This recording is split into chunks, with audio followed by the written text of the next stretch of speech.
Assalamualaikum warahmatullahi wabarakatuh. Selamat pagi anak-anakku. Tetap semangat ya belajar dari rumah.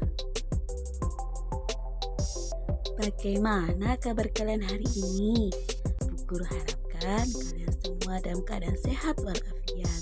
Amin, amin ya robbal alamin. Marilah kita berdoa sebelum mulai pelajaran. Berdoa mulai. Berdoa selesai. Anak-anakku, hari ini kita akan belajar tema 1, subtema 2, pembelajaran 3. Sudah siap ya? Semangat anak-anakku ya.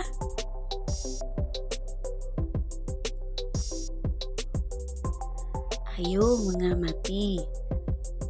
Nah, perhatikan di situ. Di situ ada gambar peta negara kita, yaitu negara Indonesia. Kita wajib bersyukur karena dikaruniakan oleh Allah hidup di negara Indonesia. Mengapa? Karena Indonesia adalah negara yang dikaruniai oleh Tuhan sumber daya alam dan keragaman potensi serta keadaan penduduknya. Negara Indonesia tersebar dari Sabang sampai Merauke. Jumlah penduduk sekarang sekitar 250 juta jiwa. Penduduk tersebut tersebar di 13.446.000 pulau. Masing-masing pulau memiliki beragam suku, adat, budaya, ras, agama, dan golongan. Tapi ingat anak-anakku ya, kita semua harus tetap bersatu sesuai dengan semboyan bangsa Indonesia. Masih ingat apa semboyan bangsa Indonesia? Ya benar, yaitu Bhinneka Tunggal Ika, yang artinya berbeda-beda tetapi tetap satu jua.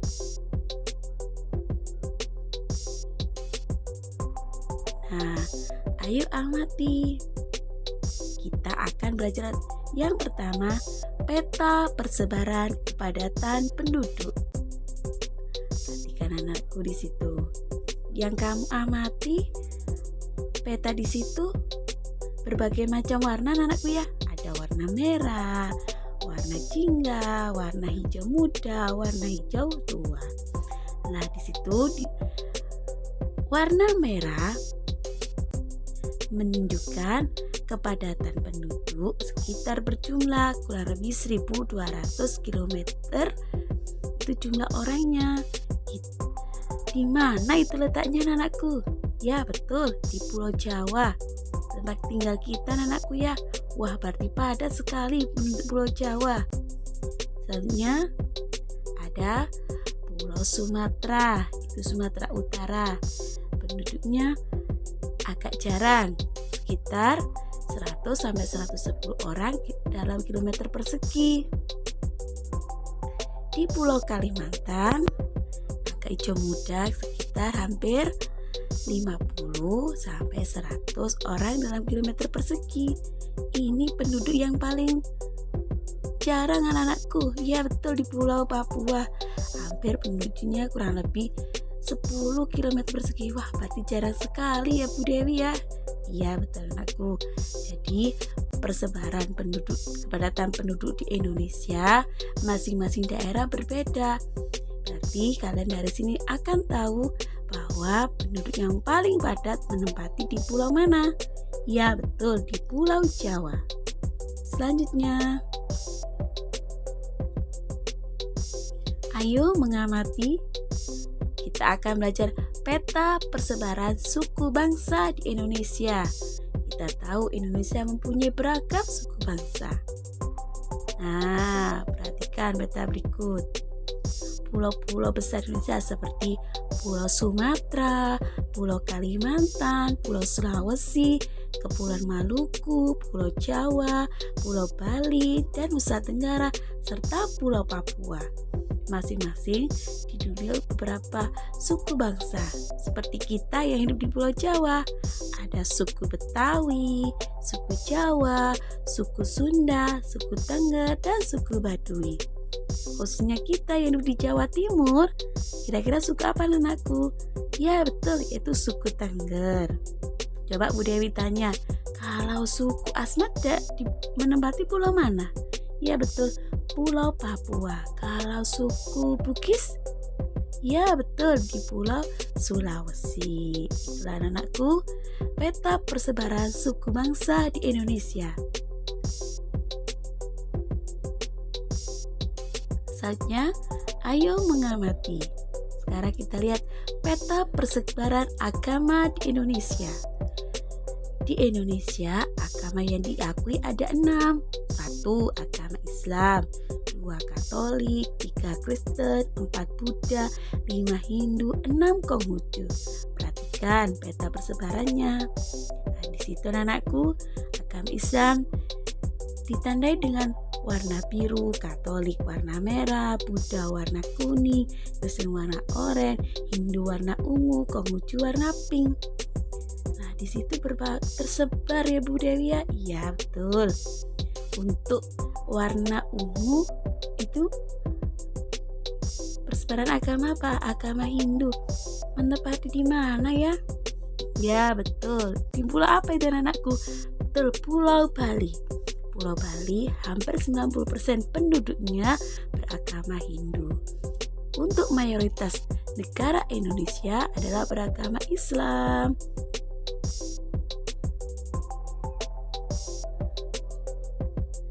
Dari kalian mempelajari peta persebaran kepadatan penduduk, suku bangsa, dan agama.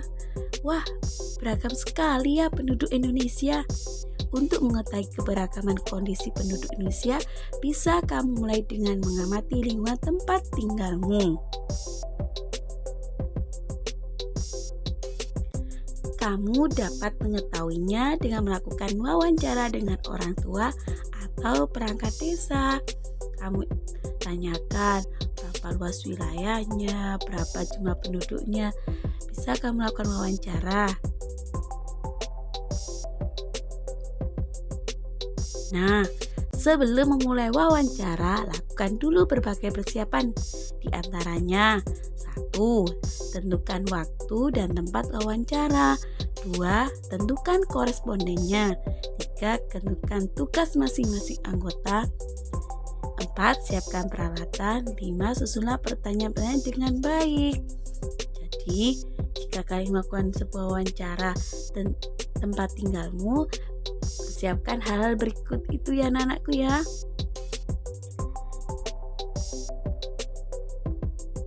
Nah, ini Bu Dewi beri contoh format laporan wawancara jika kalian ingin mengetahui sebuah tempat tinggalmu. Nah, di situ ada pembagiannya, ada yang fisik, bisa mengetahui luas, batas, dan kondisi alam. Kalau non fisik, ditanyakan agama penduduk itu mayoritasnya apa, sukunya apa saja, terus tingkat ekonominya bagaimana, dan tingkat pendidikannya bagaimana. Nah, perhatikan anak-anakku, di situ gambar berbagai macam suku bangsa yang ada di Indonesia. Kita wajib bangga anakku ya, karena negara kita suku bangsanya sangat banyak sekali dan itu tidak dimiliki oleh negara-negara lain di dunia.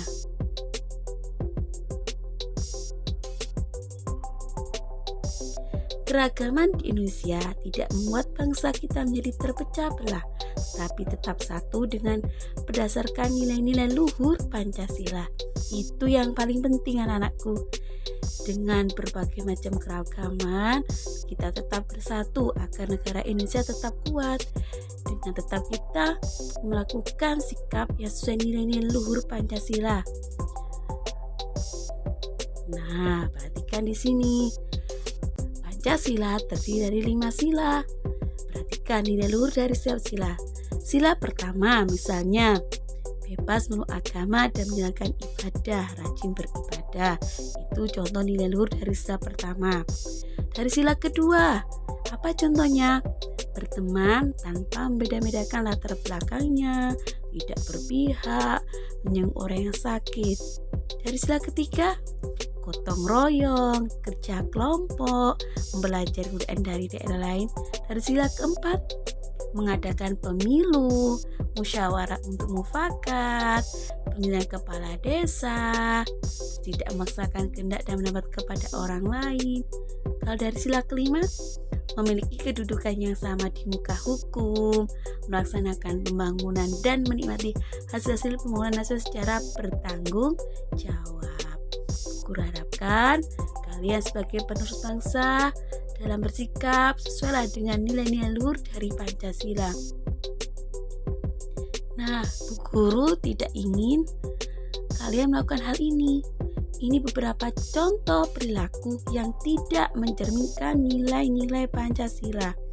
Mengapa Bu Guru ajarkan? Supaya hal ini kalian jauhi agar hidup kalian bisa damai dan tentram serta hidup rukun dengan masyarakat. Nah, contoh di sekolah, suka menyontek, berkelahi, mengejek teman, meneliti teman hanya yang kaya saja. Jangan dilakukan anakku ya.